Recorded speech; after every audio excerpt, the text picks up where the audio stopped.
یہ دین کیا صرف عبادات کا نام ہے؟ کیا عقائد کی اصلاح کر لینے کا نام ہے؟ یا معاملات اور معاشیت کے اندر اپنی تبدیلی کرنے کا نام ہے؟ اگر اس بات پر ہم آگے بڑھتے ہیں تو جہاں دین عبادت کا نام ہے، عقائد کی اصلاح کا نام ہے، معاشیت کے اندر حلال کمائی کا نام ہے، وہیں پر اللہ کے نبی صلی اللہ علیہ وسلم نے ارشاد فرمایا کہ اخلاقیت کا بھی نام ہے۔ روئے زمین پر دین کے پھیلنے کے جو اسباب ہیں، وجوہات ہیں، جن میں سب سے اہم کردار، سب سے اہم مرحلہ وہ اخلاق ہے۔ اس کی مثال رود روشن کی طرح ہمارے سامنے ہے۔ وہ وقت جب اللہ کے نبی صلی اللہ علیہ وسلم کو نبوت کا تاج پہنایا گیا، آپ کو رسالت سے نوازا گیا، اللہ کے نبی صلی اللہ علیہ وسلم نے جب دعوت اسلام کو لے کر کفار اور مشرکین کے سامنے پیش کیا، کفار و مشرکین یہ مانتے تھے کہ یہ محمد صلی اللہ علیہ وسلم جو دعوت دے رہے ہیں وہ غلط ہے، لیکن ایک طرف اس بات کو بھی مانتے تھے اور علی اعلان یہ کہتے تھے کہ محمد صلی اللہ علیہ وسلم ہمارے درمیان ایک با اخلاق شخص ہے۔ آج کے اس موجودہ دور میں دنیا جانتی ہے کہ اہل الحدیث سلفیت کی جو دعوت ہے وہ ڈنکے کی چوٹ پر 100% صحیح ہے۔ الحمدللہ، اللہ جنہیں ہدایت سے نوازا وہ جانتے ہیں، جو کوشش کر رہے ہیں وہ بھی جانتے ہیں، دشمنان اسلام بھی اس بات سے واقف ہے کہ اگر اس روئے زمین پر اگر کوئی اسلام کی صحیح تصویر پیش کرنے والے لوگ ہیں، الحمدللہ وہ اہل الحدیث ہے، سلفیت ہے، لیکن جب اس دعوت کو لے کر پہنچتے ہیں،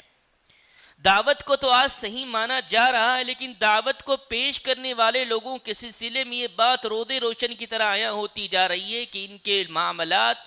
ان کی اخلاقیت، ان کی کردار بالکل اسلام کے برعکس ہے۔ وہ دور وہ تھا جہاں دعوت کو صحیح نہیں مانا گیا، اخلاقیت کو اپنایا گیا کہ محمد صلی اللہ علیہ وسلم ہمارے درمیان ایک با اخلاق شخص ہے۔ اور آج کے اس دور میں جب داعی اور سلفی لوگ الحمدللہ دعوت کو لے کر نکلتے ہیں تو دعوت کو تو صحیح مانتے ہیں، لیکن اخلاقیت کے معاملے میں یہ بات عام ہو رہی ہے۔ ان کے عقائد کی اصلاح ہوئی، عبادت کی اصلاح ہوئی، لیکن معاملات کے اندر اور اس طرح کی چیزوں کے اندر بالکل واضح معاملہ ہے کہ اصلاح کی ضرورت ہے کہ ہم اپنے اخلاق کو سدھاریں۔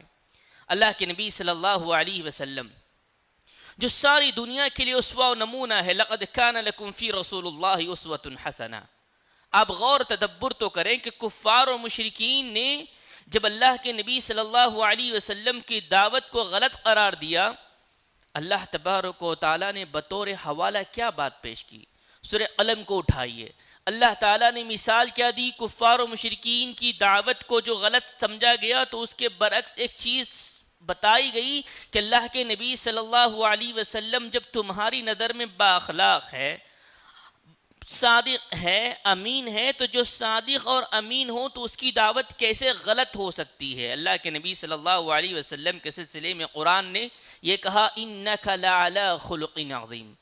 جب کفار و مشرکین کو دعوت نہ سمجھ میں آئی تو اس کے برعکس اخلاق کو بڑھاوا دیا گیا، اخلاق کو بتایا گیا کہ اسلام کے پھیلنے میں جہاں دعوت کام ہو رہی ہے وہیں پہ اخلاق کی اشد ضرورت ہے۔ اسی لیے اللہ کے نبی صلی اللہ علیہ وسلم نے فرمایا کہ تم میں سے بہترین شخص وہ ہے، تم میں سے بہترین شخص وہ ہے جس کے سب سے اچھے اخلاق ہو۔ اللہ کے نبی صلی اللہ علیہ وسلم نے اخلاق کو ایمان سے جوڑا ہے۔